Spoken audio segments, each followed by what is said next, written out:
involved in Afghanistan, the longest war in American history. Arizonans have spent $15 billion of our taxpayers' dollars in the unnecessary wars in Afghanistan and Iraq.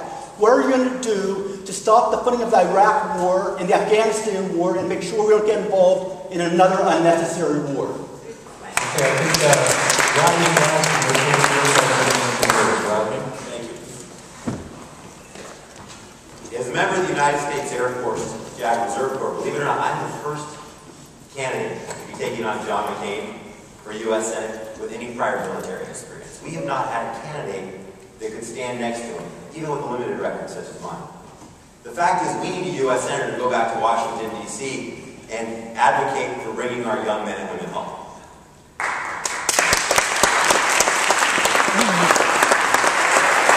The United States went to Afghanistan in response to the attacks on 9/11 to go after Al-Qaeda. That was nearly a decade ago.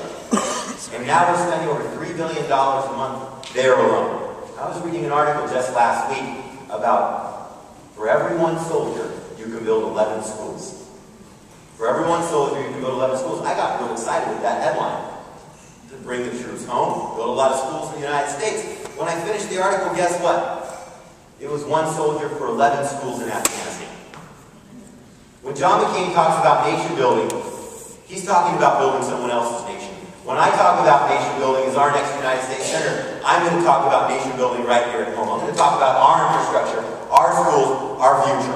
And we need a U.S. Senator that's going to follow in the footsteps of Congressman Grijalva, who I worked for 4 years, who is an advocate for bringing our troops home. And I'm going to lead that charge in the United States Senate. We need to come home, we need to do it appropriately, we need to do it safely, but we need to do it now.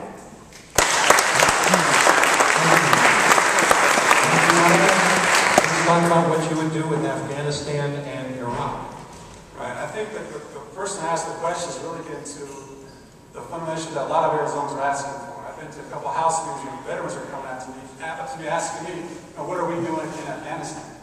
Right? Because they've already fought for our country, and they're unclear what's taking place. And that's happening all over our state. And so I think we need warriors for peace. We need senators who understand the difference. We'll go back to Washington. It's going to be a fight. We have something, I'll call it now the National Security Complex, where we're going over where all our taxes are being sucked down into national security. So instead now we're talking about, border security, we're talking about this. We're talking about being down over 10 years in Afghanistan, over $300 billion later, 1,000 people killed or hurt, maybe coming back. And for what? The last CIA direct report said there's 50 Al-Qaeda operatives in Afghanistan. So we got 90,000 maintained there. What are we? We're policing? We're nation building? At some point we have to have a different conversation. That was not the debate that took place. We weren't debating whether to nation build in Afghanistan. It was about protecting our country against Al-Qaeda. And so now they're getting more sophisticated. We need to be more sophisticated. We need to have a senator who understands that the whole world's gotten more sophisticated. We have to start sharing the responsibility of world security. We cannot continue to, at the detriment of our schools. Now, Arizona was taking place here at a time when hundreds of them are being taken out of education. At a time when our universities are being privatized, over $8,000 now to go to ASU or U of A. No, think about it. Public school become privatized. Because our public institutions are supposed to be accessible to all Arizonans, regardless of economic background.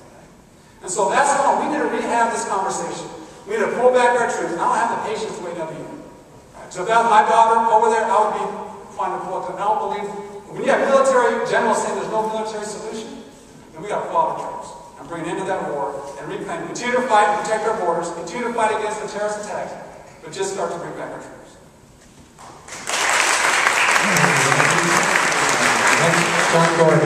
Afghanistan and Iraq. You know, at this point, bin Laden is winning this chess match. When you sit back and think what happened on 9/11, he drew us into two catastrophic decisions. The Iraq War, we all know, was a dreadful mistake, perhaps the darkest moment in American history that we will have to forever live with and talk down and really hold our head in shame for what we did. But now we're getting out of Iraq. We don't know if that country is going to erupt into a civil war or not. The risks are still very high. This is a very critical time for the country. This isn't something you can just come up with a knee-jerk reaction and say we should do this or should do that. We need to step back and really think about what we're facing here. Afghanistan. Nobody's ever invaded Afghanistan and walked out of Afghanistan victorious. Nor will we. But what we have to remember, we went in, we've destroyed a good part of that country's infrastructure, we've killed their people have killed our people. It's an ideological war. We have to face it. We have to change our message. We have to bring a message of peace and economic opportunity and goodwill, and that's how we're going to win this ideological war. Before you think of anything, you have to remember in Pakistan, there's a nuclear arsenal there, the Taliban's there, Al-Qaeda's there. There's still great threats facing this country. I want the troops home tomorrow. My nephew's there right now, United States Marine Corps. And I think we all want them home tomorrow. But let's do it right. Let's do it carefully, and let's make sure we never have to go back. Thank you.